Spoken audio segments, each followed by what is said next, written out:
Good evening, welcome everyone to tonight's very special shir, being presented by Chazaq Connections, Spark Congregation of Hewlett. We want to thank, of course, all the organizers from the shul. Maybe they don't want to be named, but appreciate all their efforts.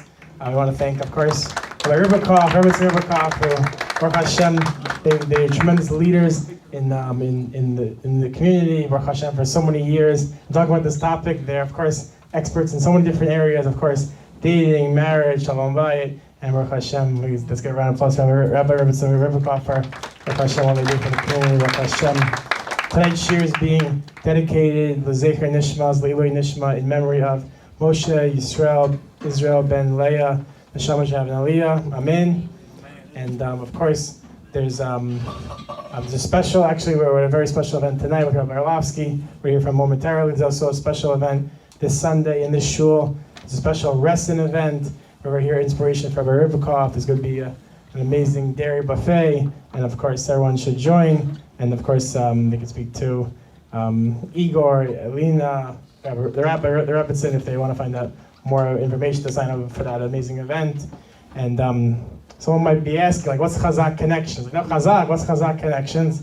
So Baruch Hashem, it's a division that started recently, where it's in memory of Ima Shalom Ba'Pityo, and we have two amazing Chazaq, our shadchans. They can raise their hands there in the back over there. We have Ksenia Baruch and Angela Meirov, two amazing, dedicated people who are really there to meet with the singles, and really to meet with them and to organize amazing programs like tonight and help set them up. And Baruch Hashem, there's already been multiple shidduchim set up by them. So of course, if anyone's interested, scan the QR code by your seats or see them after the shir, of course, to find out more information.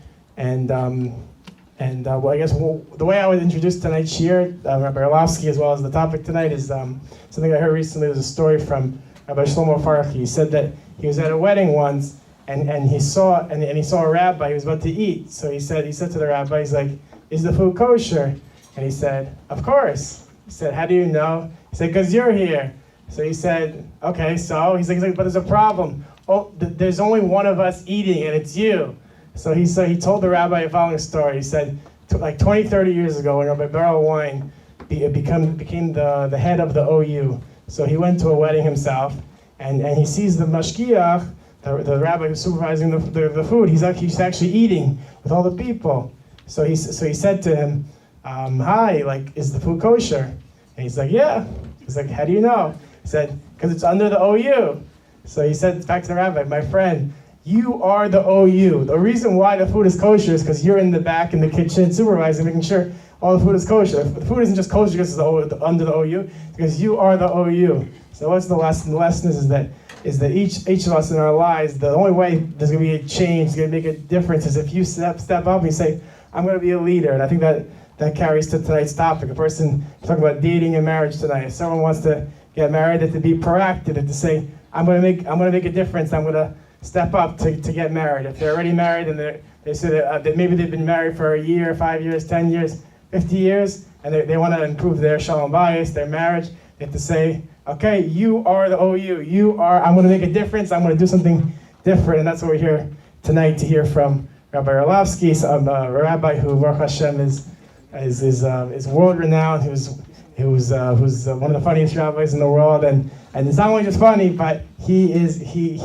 gives the message with such passion and really is changing the world. So without further ado, let's give a round of applause for Rabbi Dovid Orlofsky. Thank you very much for that lukewarm welcome.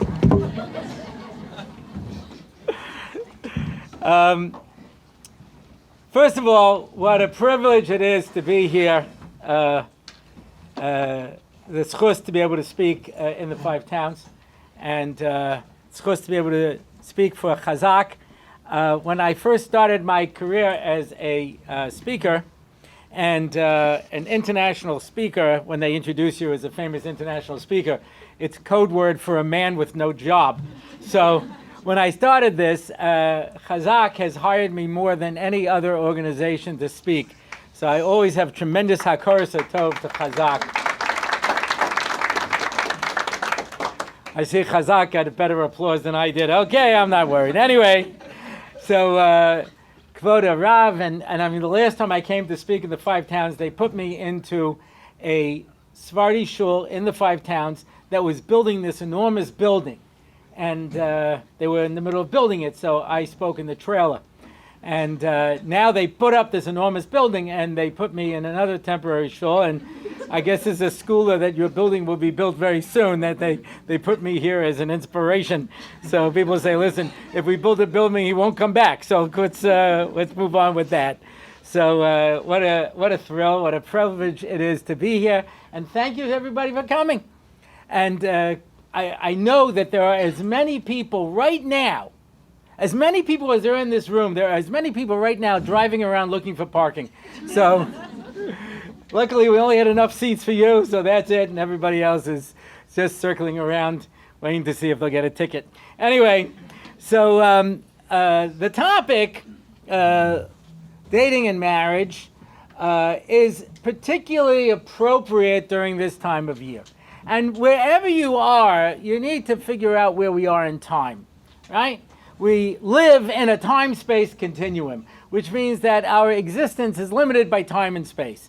And if you want to know where you are in space, you look at a map and you see where you are. And if you want to know where you are in time, you look at a calendar. So where are we now? We are in the weeks of Sfiras HaOmer. We are Erev Lag BaOmer, which we'll have to mention, of course. But we're in that time now of Sfiras HaOmer. What is Sfiras HaOmer? Sfiras HaOmer is the time in between Pesach and Shavuos. It is the time of Yetzias Mitzrayim to the time of receiving the Torah, and it's the time in between, which, as the Ramban describes it, is one long Chol Moed. It's one continuous Yontif. So we understand it in terms of a mashal, because when we left Mitzrayim, Rashi says, right, he brings the pasuk, Ko amar Hashem zacharti lo chesed ne'urayich. I remember the chesed of your youth. Ahavas klulasayich. The love of a kala, right? A bride. Lech teich acharai b'midbar b'eretz lo zaruah. I don't really need the rest of the pasuk. I just wanted to sing that. Anyway, like a kala who follows her chosen off into the desert. That was Yetzias Mitzrayim. We trusted HaKadosh Baruch Hu. He took us out. We went after him into the desert.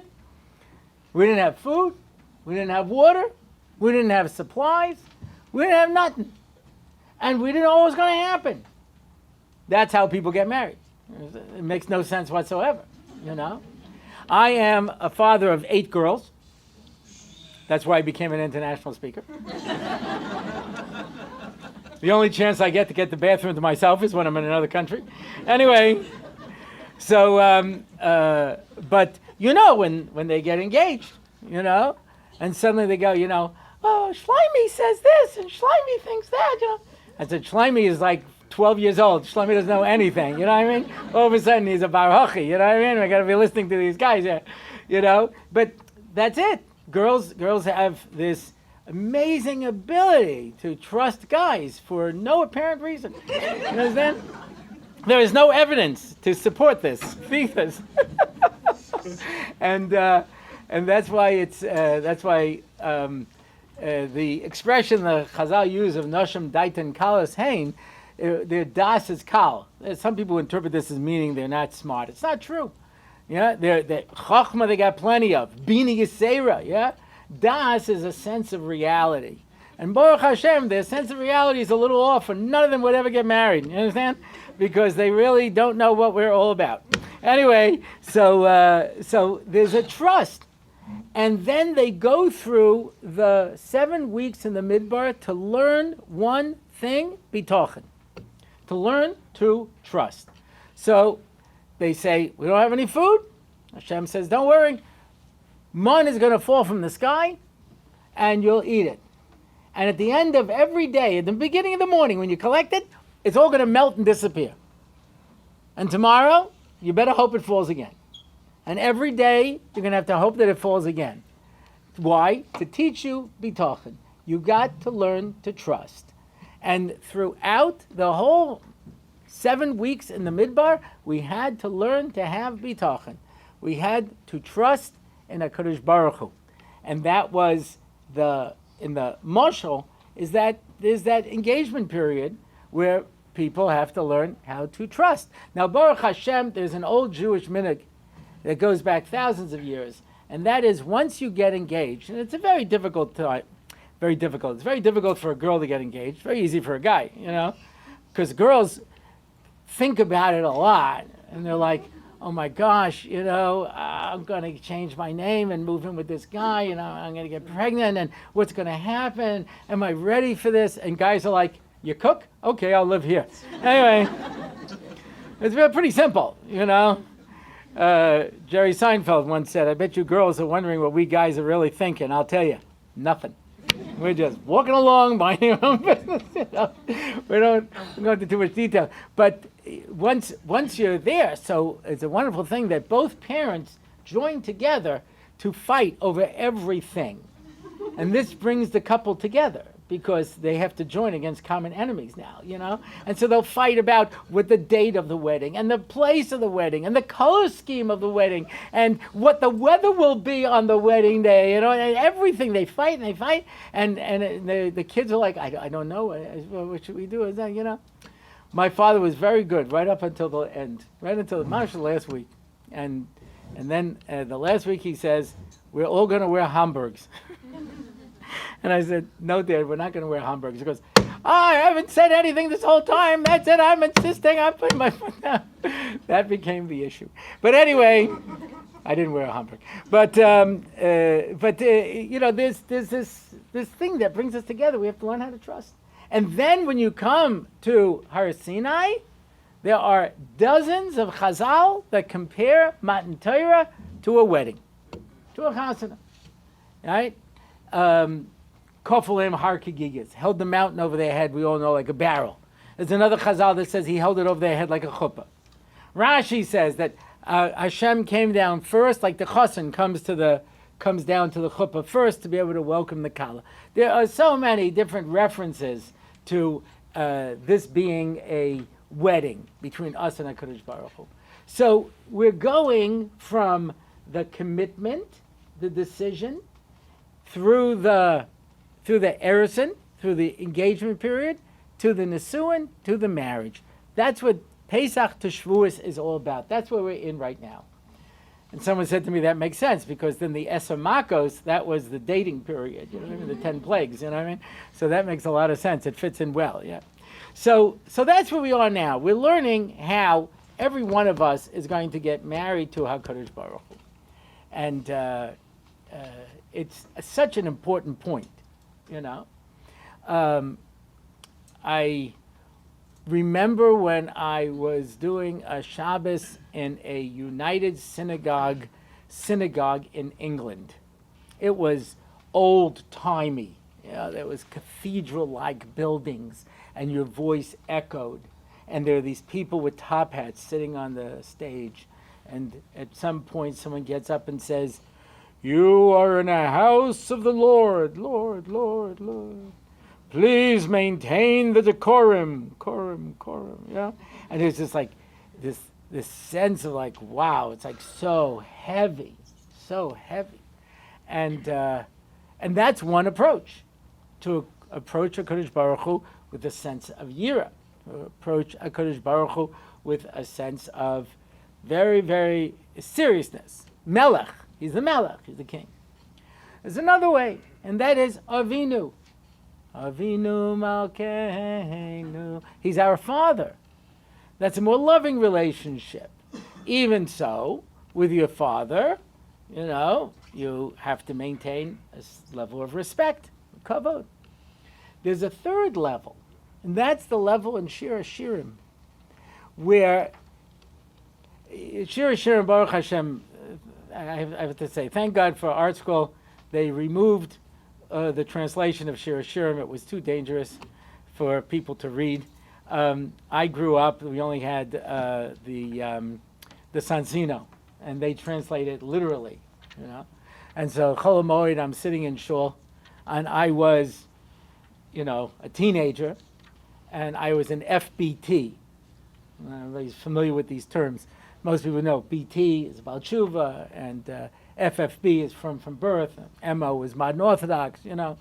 FBT is a flaming Baal tshuva. You know what I'm saying?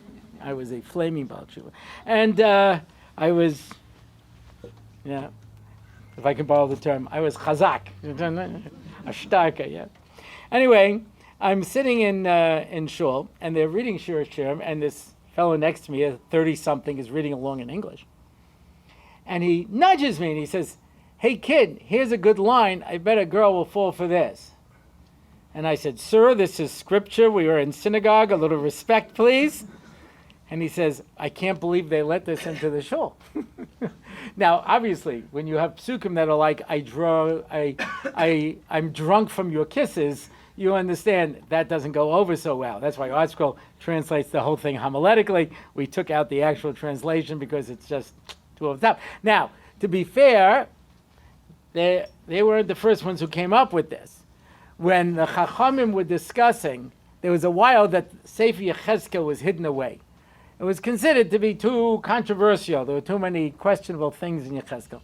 So they wanted to hide away Shir Hashirim also. Too much. Very interesting.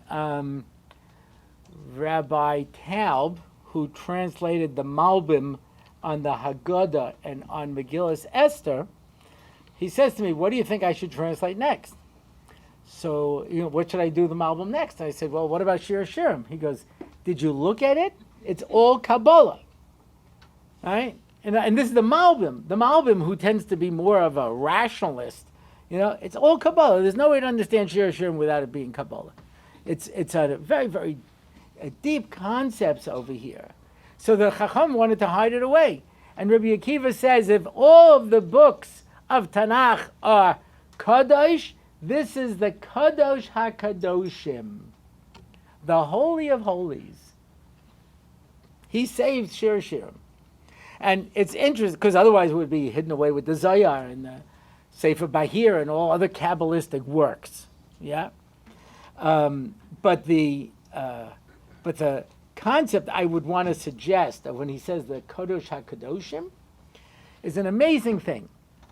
When Shlomo Melech built the Beis HaMikdash, he decorated the Beis HaMikdash with pictures of couples embracing.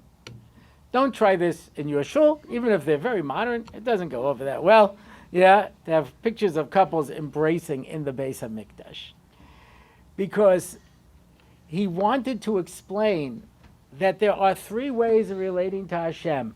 Like the Melech, please maintain the decorum. Like Avinu, like our father, or like two lovers in an embrace. That's Shir Hashirim. That was the Beis HaMikdash, where Klal Yisrael and HaKadosh Baruch Hu came together like an Ish and Isha. That's why he put a picture of Ish and Isha, because the relationship we're supposed to have with HaKadosh Baruch Hu is supposed to be intimate. And the way you have an intimate relationship, that you learn what intimacy means in a relationship, is from marriage. And marriage is the only way we can understand how to relate to HaKadosh Baruch Hu. Because we're not supposed to be standing in awe. There was a brilliant theological discussion about this that came out, must have been 40 years ago. It was called Monty Python and the Holy Grail. And it was a take on the King Arthur story. Anyway, at one point, God appears to them. And they are all turning away, And he says, "What are you doing?" He says, "Averting my eyes." He says, "Well, don't. Every time I talk to somebody, it's forgive me this and I'm not worthy. Yeah, look at me when I talk to you." And I thought that actually is a takeoff on when Moshe Rabbeinu is at the sneh and he turns away. And then when he says to Hashem, "I want to see you," he says, "You had the chance and you didn't want to talk to me then. You turned away. So don't come to me now." Yeah? He says, "Look at me when I talk to you." I want to have that close, intimate relationship. Yeah? So So those are good, but it's not that embrace. There's a medrash that describes the Kodesh HaKadoshim. Well, it's actually a Rashi where it says that when it describes the Kodesh HaKadoshim as a Cheder HaMitais, as the bedroom, where a husband and wife join together in intimacy. That's the Kodesh HaKadoshim. That's where us and HaKadosh Baruch Hu join together like an Ish and an Isha. That's a bias. Avram Avinu saw the Har bias. He saw it as a Har, something that was distant and inspiring and a wow. Mountains are wow.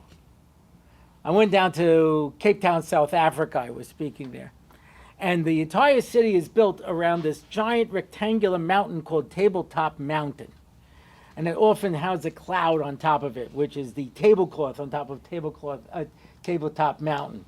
And the city is built around it, and the ocean goes around it. It is awe-inspiring. In fact, the people who work in the Kiruv movement there told me it's much easier to reach people in Johannesburg than in Cape Town because they feel like they already have spirituality just from the view. So we went up on top of Tabletop Mountain. It's not so impressive. From a distance, it's a wow, but when you're on top of it, it's just, dirt, From a distance, that's a har, that's a mountain. And Yitzchak saw it as a sodeh, lasuach basodeh. He went onto a field. What's a field? A field is a place where you do business.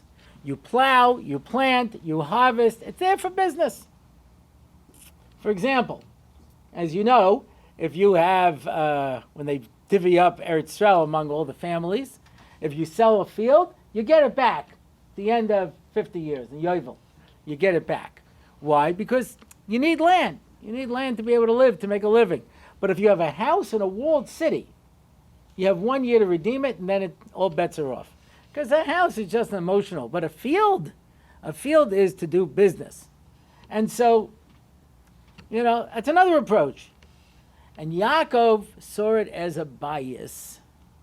A bias is a place of an Ish and Isha. It's where a man and woman live together. Right? And people know the story of Aryeh Levin, Tzaddik in our time. He gets into a cab, and the driver says, "No, Eifa bayit shelcha. Where is your home?" He says, "Ishti meita. My wife died. Ein li bayit. Rak yesh li dira. I don't have a home. I just have a place that I live. I'll just tell you how to get there." Yeah? And the Gemara says, "Lo kariti li ishti ela beiti." It was a home. We built a home together. We built something. And that was the Beis HaMikdash. It was a bias.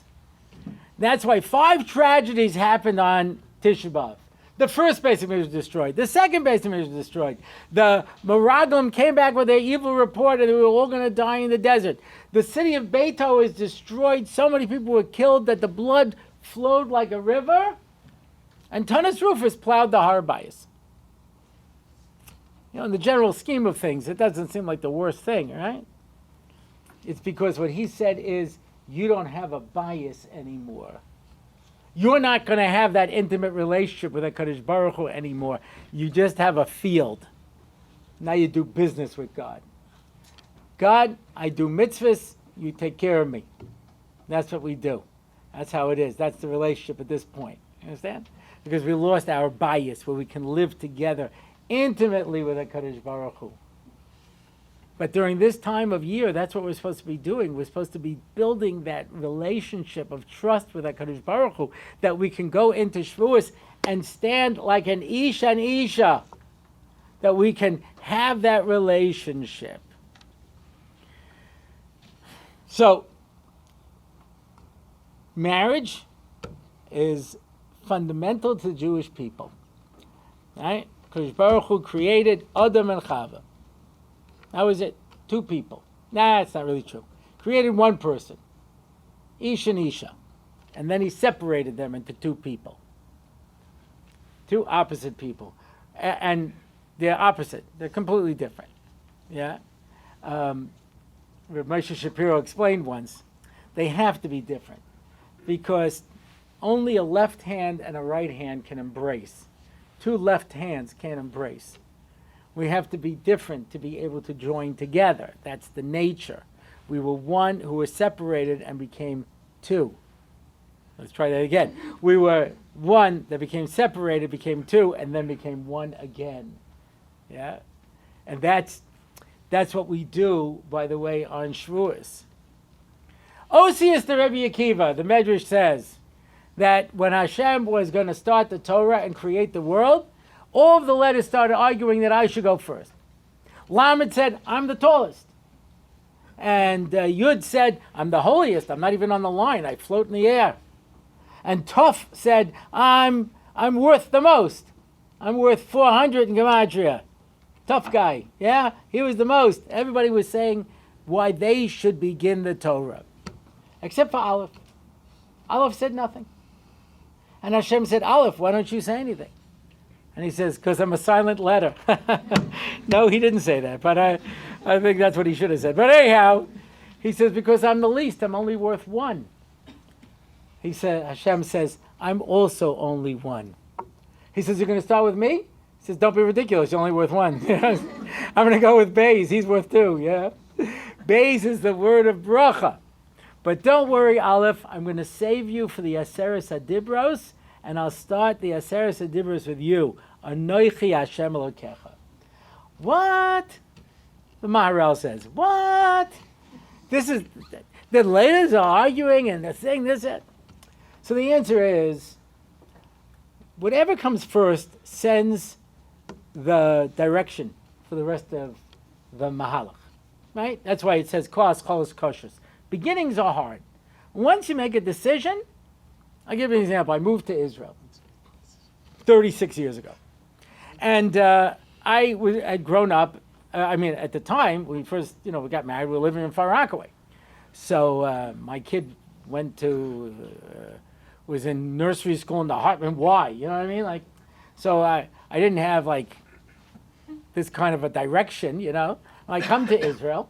And right away, there's a choice of two schools, the Mamad, Mamlechti Dati, or the Beis Yaakov. Now, I went to Hank, you know what I mean? So, I didn't know from all these things. And then I went to Chavetz Chaim. We've been confused for 40 years, you know what I mean? No one ever knew what to do with us, you know what I mean? So, everybody, we were either too firm or not firm enough, and we didn't fit in anywhere, So, so I wasn't sure which. So once I made a choice, and I said I'm going to send my daughter to the Beis Yaakov, that was it. That was the hard decision. Then everything else was decided for me. Now I knew which newspapers I was allowed to read. Now I knew which hashkachas I was going to eat. Now I knew where I could go, what I could this, how I'm going to drive. Everything else was decided for me. But we all know this, yeah? Those of us who may not have been born into this lifestyle, the hardest thing is to make that decision that I'm going to take on a frum lifestyle. And once you do, boom, all the other decisions become much easier. They follow in the wake. I decided to become frum before my bar mitzvah, And after that, once you become frum, forget about it. The people would fire question at you, Why was there a Holocaust? I don't know. I'm in 8th grade. I didn't do it. I'm trying to figure out how much toilet paper to rip for Shabbos, and I'll look into it for you. It's all of a sudden, all these other decisions follow through, and you suddenly have to start figuring out how everything else goes in. But once you make that hard decision, marriage is a perfect example, right? Once you make that decision to get married, I told you, what's the key to it is bitachon.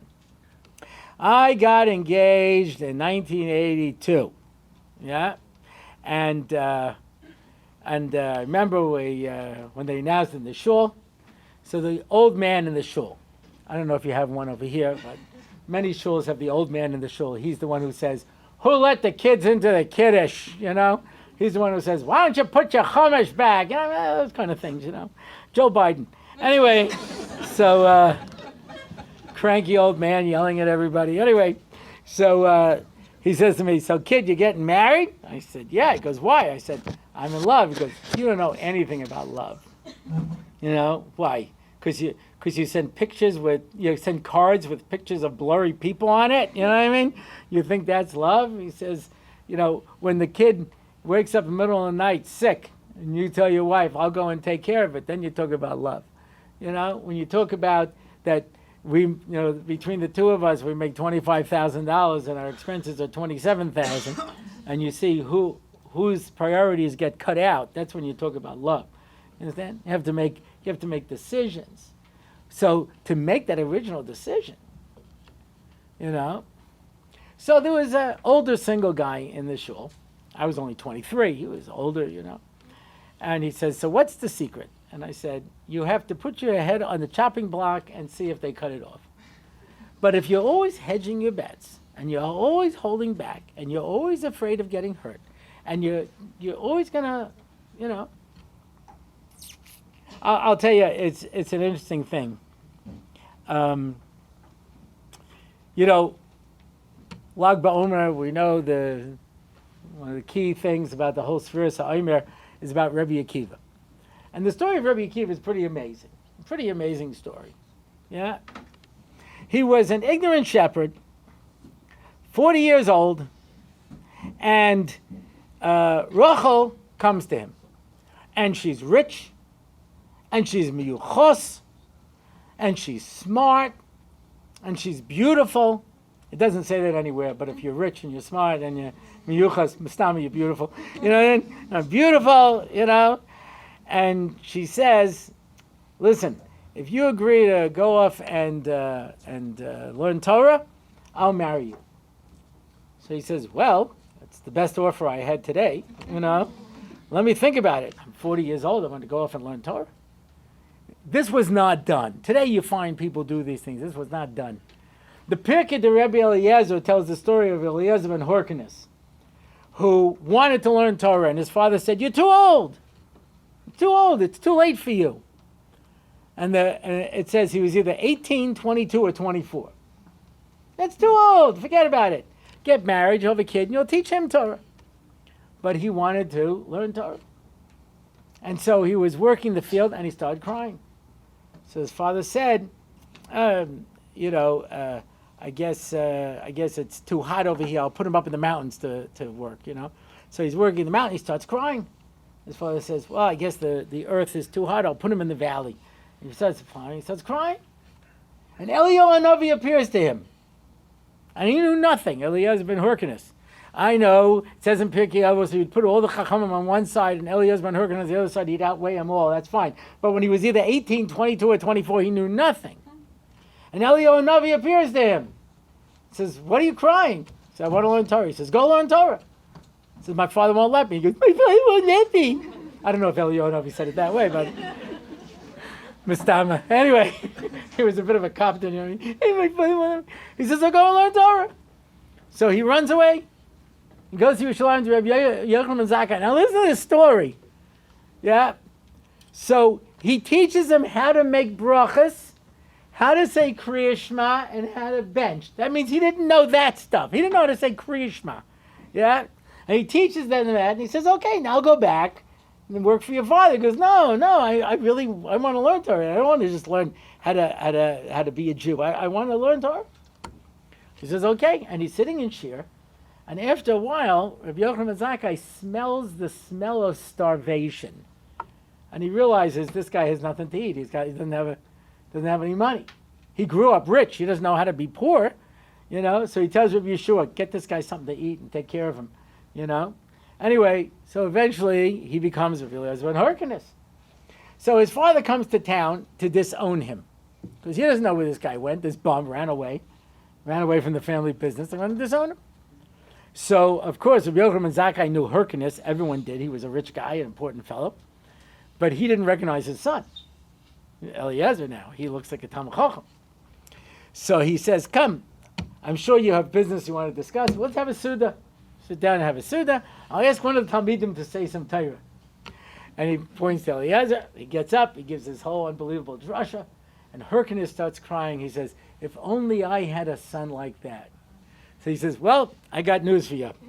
Kid, come here for a minute. Say hello to your father. He goes, what? Eliezer? You know, who could have believed it? But you understand, when 40 years old, Amaretz means he knew nothing. He says, you want me to go off and learn Torah? It was unheard of. It was unheard of for an 18-year-old to suddenly wake up and go to, Or Sameach. I mean, they didn't have anything like that back then. That was it. Forget it. It's too late for you. So we all know he sees the rock and the water in the rock, and it makes a hole in the rock, and he says, okay, the words of Torah compared to water make a hole in my head, fine. And he goes off, and he sits down in a cheder to learn Aleph Beis with the little kids. Yankel, do comments. Comments Aleph, comments Beis, comments. Very good. Yossi, do Segel. Segel Aleph, Segel Beis. Very good.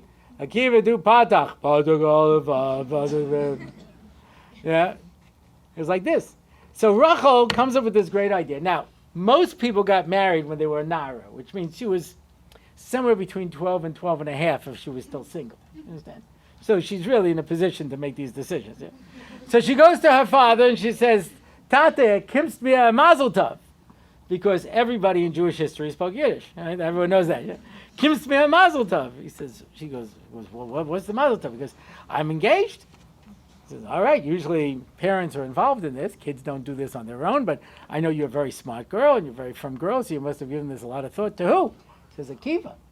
He says, I know all the Talmidim in the yeshiva. I don't know any Akiva. No, you're a shepherd. Because the 40-year-old Amma Aretz? Absolutely not. I refuse. He says, too bad. I'm going to marry him anyway. Then I'll cut you off without a penny. He says, I don't care. He said, what are you going to do? You don't know how to make a living. You don't know how to do nothing. You've been living on my credit card for all these years. How are you going to support yourself? I'll sell my hair. He says, that's not like a regular income. You know what I mean? Like, it takes a while to grow back. You know what I mean?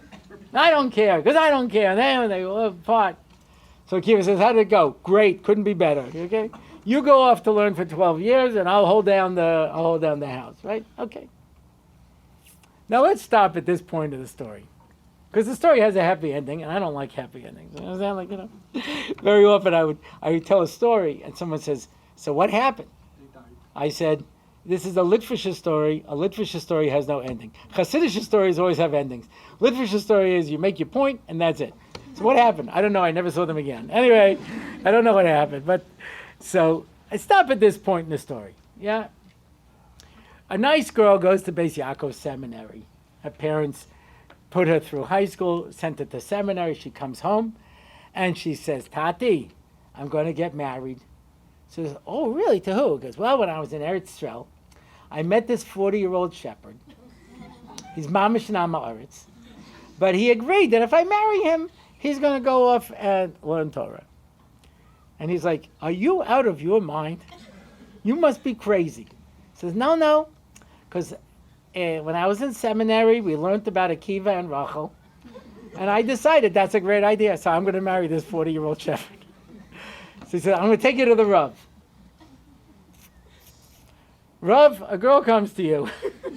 Says, I want to marry a 40-year-old Amarit shepherd. What would you tell her? Oy vey. And that's, by the way, the halachic answer. Right? What are you, crazy? And yet, in every school, we teach the girls the story of Rachel and Rabbi Akiva. And if any girl actually did this, we would lock her up. What are you, crazy? How is this any type of a paradigm? So, obviously, this is the exception, right? That proves the rule. But there was something about Akiva. And the something about Akiva was that he had unusual midos.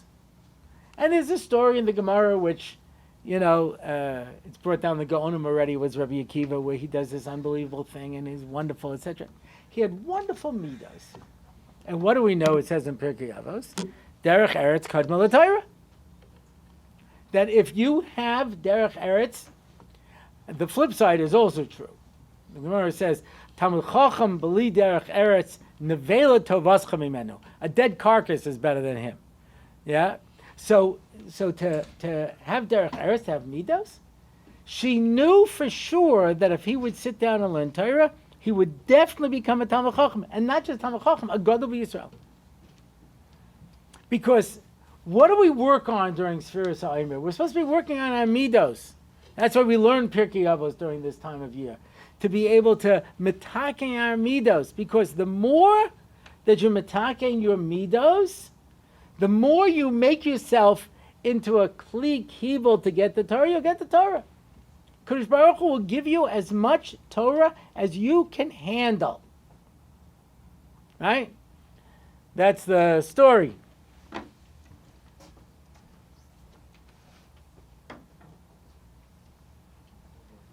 That's the story of these two drunks in the alley. And one of them says to his friend, I want you to go and buy us a beer. He gives him $1. He goes in to buy a beer. And the guy's walking out. He says, where are you going? He says, well, I'm going to share it with my friend outside. He goes, no. You can't take the bottle. You have to put it in something. All right, put it in my hat. So he pours it in the hat, and he says, there's still some left. He says, okay, put it over here. So he brings it out to his friend. He says, that's all the beer you got for $1? He says, no, there's more over here. What can we learn from this? What we can learn from this is he could have fit in all the beer if he just pushed down the hat further. Yeah? If we make ourselves more into a kli kibul by being mitaken our midos, on Shavuos we'll get more. This is Ma'aseh Shebechol Yom. People can tell you this all the time. When I was teaching in Derech in Or Sameach, this kid came in, the beginning of the year, could not read Aleph Beis. At the end of the year, he was going back to America. Every yeshiva was fighting over him. He finally went to Chaim Berlin because the yeshiva agreed to learn with him a chavrusa. And we see this, that there are people who start out and somehow they zoom, they take off. Because atachone la'adam das, you grant people Torah. It's a gift. And so what did Rachel see? She saw potential. She saw that this guy could be the best. And that's not what we're taught today. We're taught to only look for perfection, not for a work in progress. Rabbi Akiva was a work in progress, and she saw the potential there. And that's why at the end of 24 years, when he's walking with his 24,000 Talmidim, and his wife comes to see him finally after 24 years, he says to his Talmidim, all of my Torah and all of your Torah is only because of her. Because she saw the potential of what I could be.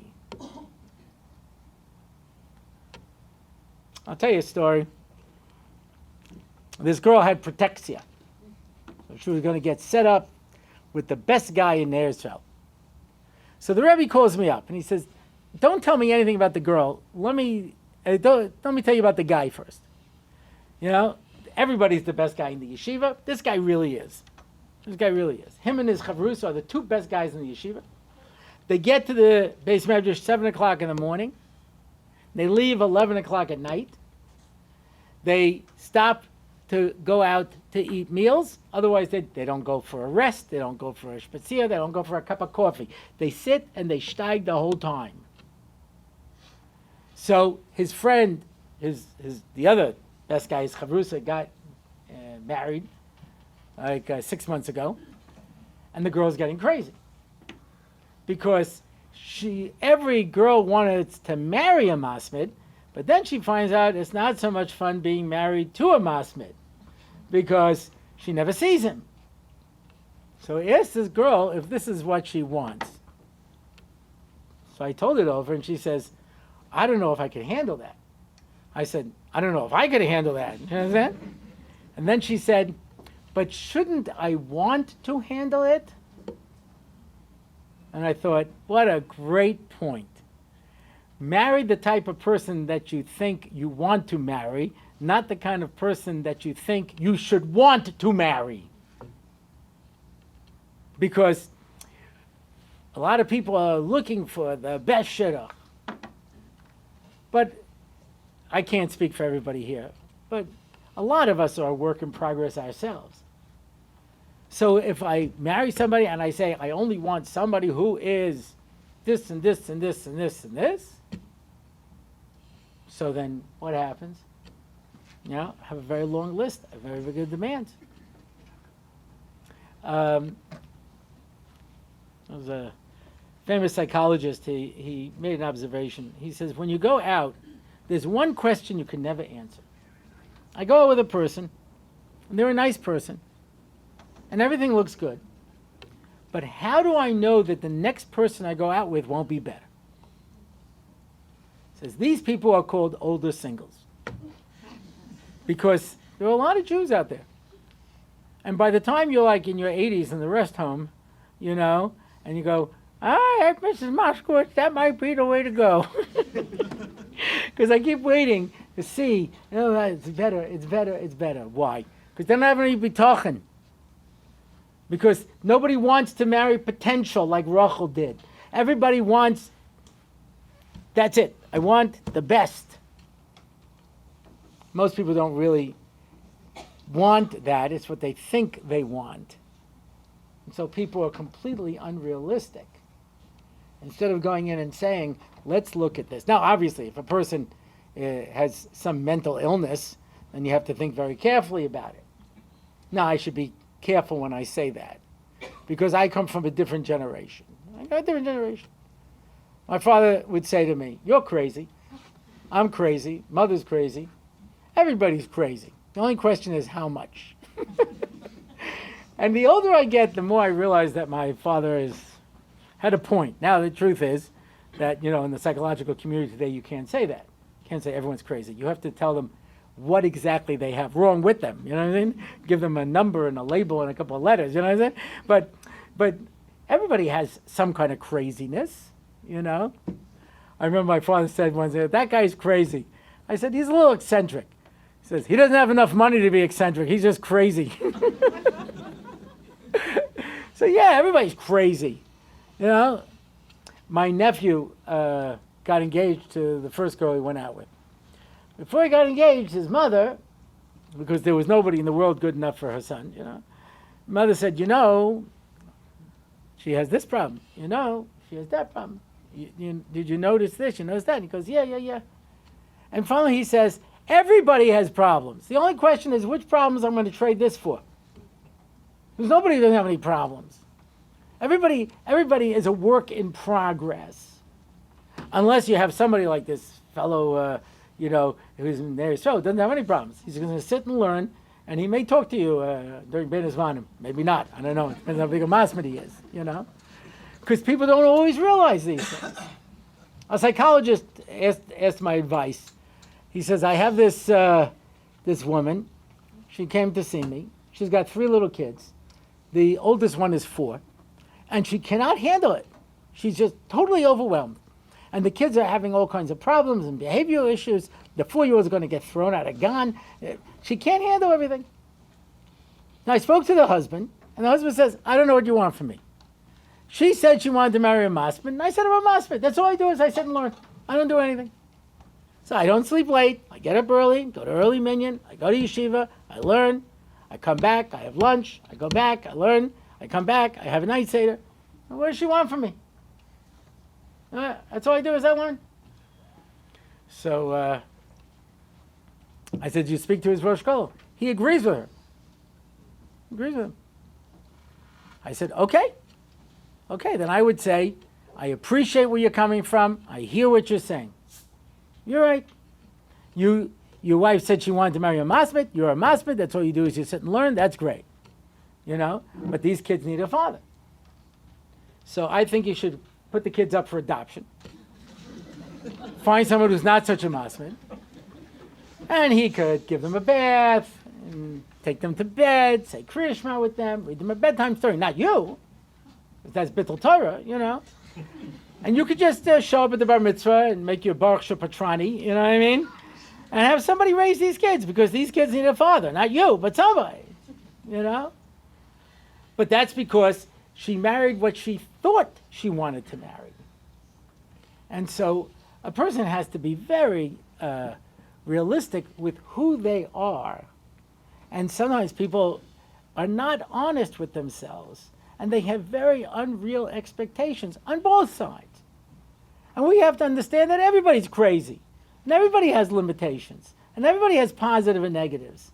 And if you can have the foresight of a Rachel to see a 40-year-old Am Haaretz and say, this is going to be the greatest Torah scholar who ever lived, that when Moshe Rabbeinu says to HaKadosh Baruch Hu, who's going to know the most Torah, he ends up in Rabbi Akiva's Beis Medrash in the 13th row.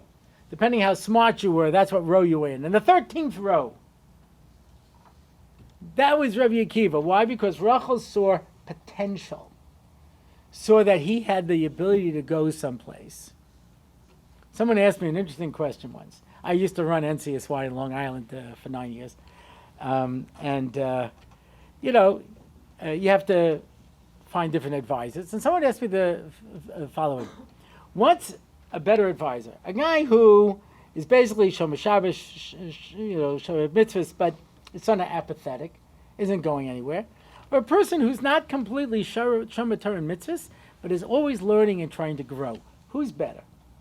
Which one would you prefer? Always trying to grow. I agree with you. I agree with you. I'd rather have somebody who's on their way up because they still care, because they're still going someplace, as opposed to somebody who's reached a certain part. And so if we don't see this as an impetus, all right, so I'm going to tell you a terrible story. Woody Allen, because that's all I have. I only have terrible stories. Woody Allen once said, I want to leave you with a positive idea, but I don't have one, so I'll give you 2 negative ones instead. You know? But I'll tell you that. But I'll tell you an introduction to the story, just so you appreciate it. Yep. I heard this from my good friend Rabbi Y.Y. Rubenstein, who told me this story. This guy gets married, learning in yeshiva, young guy, and he says to his chavrusa, they're married a month. He says, "Oh, you want to come home for dinner?" He says, "Do you have to check with your wife?" He goes, "No, I'm sure it's fine." So he comes home, walks in the kitchen, says, "Honey, I brought Yankel home." He says, "What? I didn't make food for 3 people. I only made food for 2 people." He goes, "Oh, then I'll tell him to leave." Yankel! He goes, "Oh, you can't tell him to leave once he's here?" So what do you do? He says, "I'll cut everything up small, but don't offer him seconds. Whatever you do, don't offer doubles." He says, "Okay." So they bring out the fish, and he says, "A little piece of fish." He says, "How's the fish?" He says, "Very good." He says, "You want more?" He goes, "No." "You sure?" "No." It's okay. They bring out the soup. Everyone gets a half a bowl of soup. Eats the soup. He says, "How's the soup?" He says, "Delicious." "You want some more?" He goes, "No." "You sure?" "No." They bring out the main course. He says, "How delicious." He goes, "You want another piece?" "No." "Okay." They have tea. He leaves. His wife says, "What are you doing? I told you that we don't have any more food. Don't offer double." He says, "Oh, I forgot. Why didn't you say something?" She says, "I was kicking you under the table the whole time." He says, "I didn't feel anything." That's the introduction to this story. Now, when we first moved to Eretz Yisrael, I was younger and I didn't have the insight and grace that I have today. So I would sit at the Shabbos table and I would say things that apparently were not appropriate. I didn't know this. I only knew it because I was constantly getting kicked under the table. You understand? So my wife would try to indicate to me that I was heading in the wrong direction. This would happen sometimes. Like I had these girls come from the Beit Yerushalayim, and there was this blonde, blue-eyed Texan. So I said, "Well, no one lives in Texas. Where'd you come from originally?" He goes, "Our family's been in Texas since the 1840s. I said, "There were Jews in Texas in the 1840s? And everyone at the table was going, "Huh?" I said, "That's so interesting. Were there shuls? Were there? Oh, I get it. Okay." Anyway, I have these 3 girls from the Upper West Side. They come for a Shabbos meal. Attractive, intelligent, just wonderful people, yeah. So we're talking, and as time goes on, I said, "Wow, you girls are so great. How come you're not married?" Oh, apparently I was the wrong thing to say, But they looked at each other and they said, because the guys where we come from are having too good a time. I said, what does that mean? Oof. I didn't understand. I first didn't understand, I'm incredibly naive for someone who gets around it much. But they explained it to me. They said, because a guy can find a girl who will go to shul with him Friday night and make him a Shabbos dinner and then end Shabbos like any other married couple. So he has no motivation to get married. And I thought, wow. And there are girls who are willing to live that way? Why? Because nobody thinks that I have why am I getting married? And that's why it's so interesting. We come to Har Sinai and that's a marriage. What's the flip side of that? Avodah Zarah, lo liznois achareihem. It's called znus. Because what is it?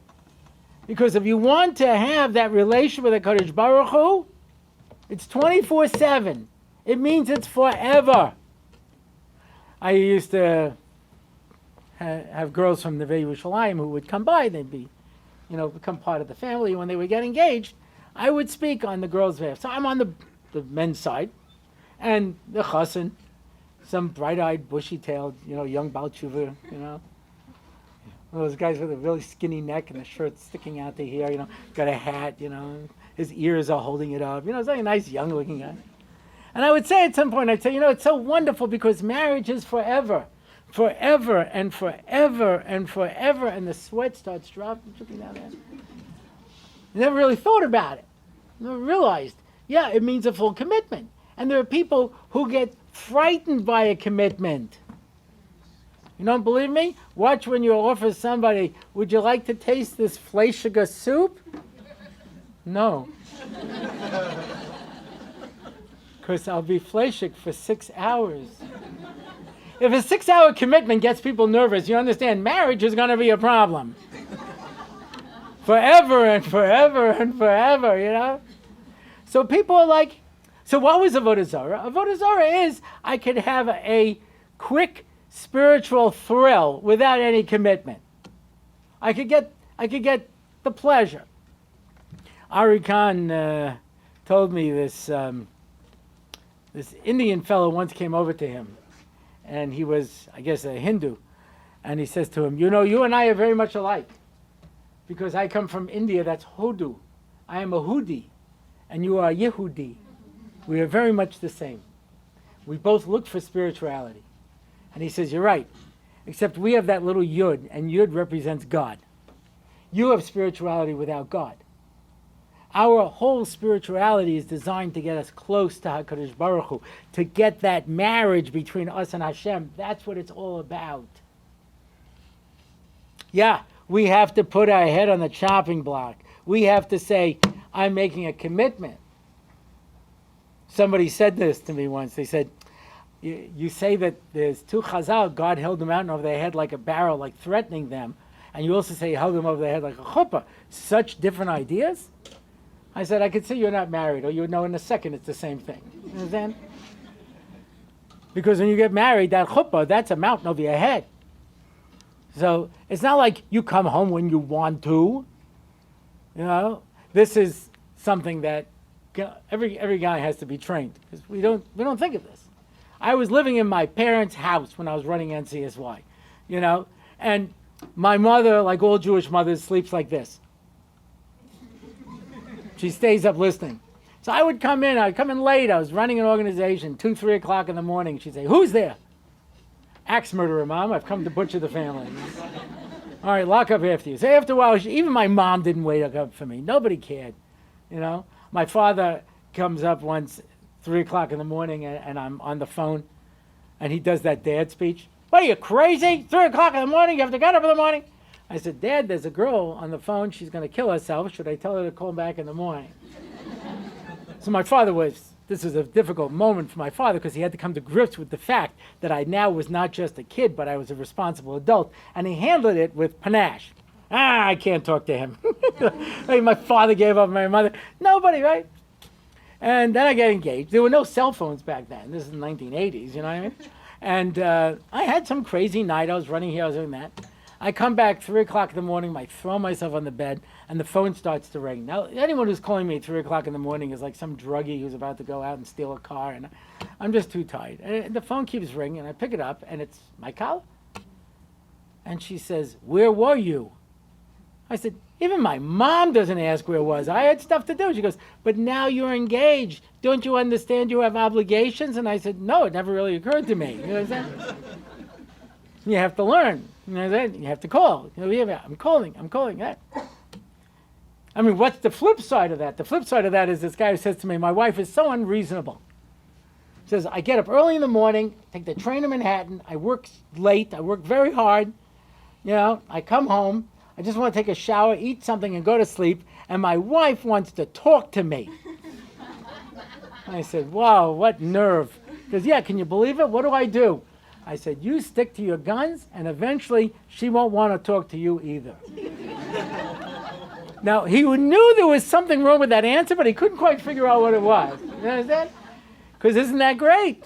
Isn't that great? Of course not. If a guy calls up his wife and says, "Listen, I'm working late, don't wait dinner for me," and she goes, "I wasn't gonna." "Oh, well, don't stay up for me," because I wasn't gonna. "I may not even be there when you wake up in the morning. I might work through the night." Come home, don't come home. I don't really care. If I see you, I'm happy. If I don't see you, it's also fine. Whatever. Most guys won't hang up the phone and say, "My wife's great." You know what I mean? "She doesn't love me. She's leaving me. There's somebody else. Why doesn't she expect me to be there? Why aren't there expectations?" So by znus or by avodah zarah, there's no expectations. You know, it's nothing. It's no commitment. It's what these girls on the Upper West Side said to me. There's no commitment. It's not forever and forever and forever. But the Matan Torah, HaKadosh Baruch Hu says to us, it's forever. That beautiful chuppah has a mountain over your head because now there's an obligation and you have to work at it. And things don't always go smoothly. You know? And my 25th wedding anniversary, my wife thanked me for 21 of the best years of her life. 4 of them weren't so good. But anyway, what's the idea? The idea is that you work at it. Nothing's perfect. Great marriages don't happen. They're made. They're worked at. I once heard from Rabbi Gottlieb. He was speaking to a group in Or Sameach. And they said, "Doesn't it make more sense to live together first before you get married and give it a trial run?" So he says, "You know, it's an interesting idea. It's just that there's more levels of divorce in those cases when they get married than otherwise." It doesn't make any sense, but it's true. Why? He says, because as long, and this is the mashal he brought. He says, when you besiege a city, you always have to leave one gate unguarded so that people can escape. He says, and some of the Mefarshim say, because if I know I can run away, I'm not going to fight to the death. If I have no place to go, I'll fight to the death. And he says, as long as there's an out, so I'm not going to fight that hard to keep it going. I have to work and make sure that even when things aren't going well, I'm putting in more effort. And I don't give up. And so I promised I have to throw in Lag BaOmer, but it's tomorrow night already. Yeah, I'll be in LA because I figure if you want to make a fire, that's the place to be. But anyway, so there might even still be some going. I could just use theirs. We go back to our story, Rabbi Akiva. 24,000 Talmidim. And they have every position in Klal Yisrael. And now he's over 100. He gets to enjoy his golden years. And comes Sfiras HaOmer, 700 Talmidim die. Now, you understand what that means? There was a 6-month period in the 1980s. This is one of the things that drove me to move to Eretz Yisrael. Rav Moshe Feinstein, Rav Yaakov Kamenetsky, and the Stipler all died in 6 months.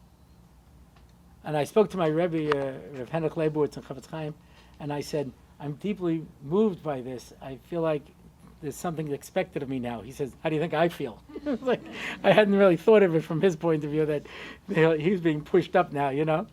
And I said, I have to do something. I want to go to Eretz Yisrael. He says, go, you gotta do something. If one gadol dies, 700 in a day. Comes the next day, another 700. Comes the next day, another 700. And Rabbi Akiva is running from Levaya to Levaya, from Beis Avel to Beis Avel, hospital room to hospital room. And finally, the 23,999th Talmud dies. And at the Levaya, he gets a message, the last of your Talmidim died. Okay. Could you blame him if he gave up at this point? I wouldn't blame him. I had enough. But Rabbi Akiva picked himself up out of the ashes and found 5 more Talmidim. And he started over. The koyach, to find the strength to go on when it's too hard. That's the strength of Lag BaOmer. That's what Lag BaOmer teaches us.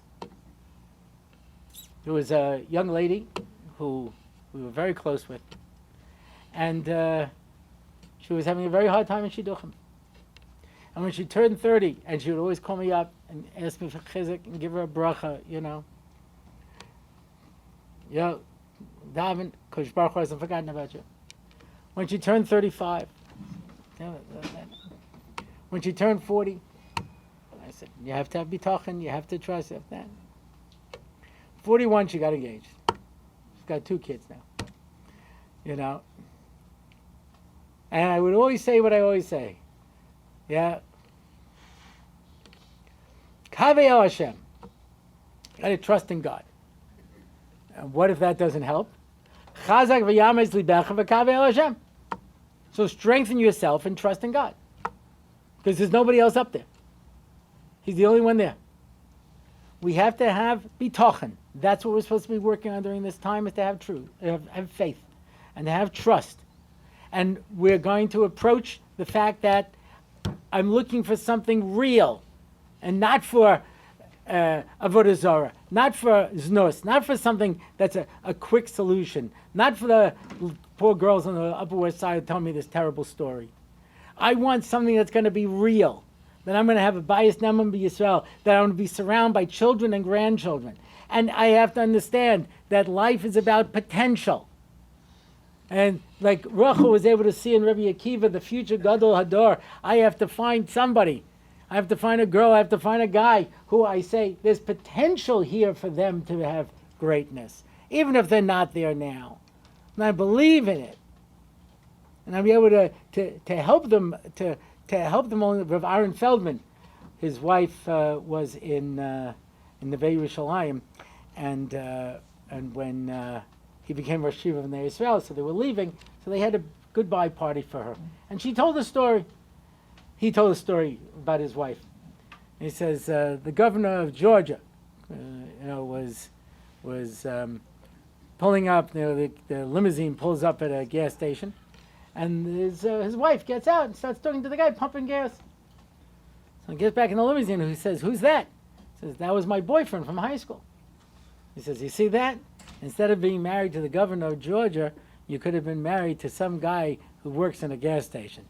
She says, "No, if I married him, he would have been the governor of Georgia." You understand? That's what Ray Feldman said about his Rebbetzin. You know what I mean? Because you look for potential. You look to see what I can go, what I can develop. Somebody who the two of us are going to grow together, that we're going to grow old together, be surrounded with our children and our grandchildren in Mitzvah Hashem. And so during this time, when we're supposed to be working on our midos and working on our bitachon, and eventually to stand at Shavuos and marry us to HaKadosh Baruch Hu, it's time for us to look into ourselves and say, what do I need to do in order to make sure that I strengthen my bitachon, that I open up my eyes, that I look around, and if I'm already married, what do I need to do to have a deeper appreciation for that bias that we build, that our home is a mishkan, that I can say, ishti beisi, that this is my home, this is my life, that we have a Beis HaMikdash where Kodesh Baruch Hu and Klal Yisrael come together as an Ish and an Isha. That is a bias ne'eman b'Yisrael. That is every single home.